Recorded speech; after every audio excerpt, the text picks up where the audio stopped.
ఒక్కొక్కడు చూడండి అసలు భగవద్భక్తి, పాపాలు, పుణ్యాలు, దేవుడు, పక్కవాడిని పట్టించుకోవడం ఏమీ ఉండదు. వాడు చాలా ఐశ్వర్యవంతుడిగా ఉంటాడు. ఒక్కొక్కడు చాలా పవిత్రమైన జీవనంతో ఉండి దరిద్రుడిగా ఉంటాడు.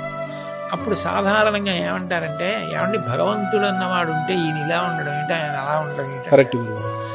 దీనికి జవాబు ఒక్కటే.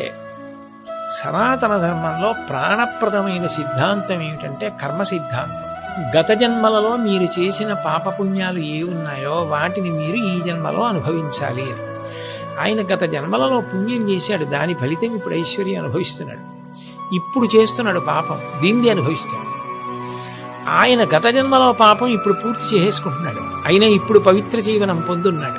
అందుకని దీని ఫలితం ఉత్తర జన్మల్లో పొందుతాడు. అప్పుడు ఆయనకి హెచ్చరిక, ఈయనకి భుజం మీద చెయ్యి పెట్టి అభినందించి అదే పవిత్ర మార్గంలో వెళ్ళడానికి తోడ్పాటు. పునర్జన్మ సిద్ధాంతంలో కర్మ ప్రధానమై ఉంటుంది. అది మీరు పెట్టలేదు, నేను పెట్టలేదు, అది ప్రధాన సిద్ధాంతం.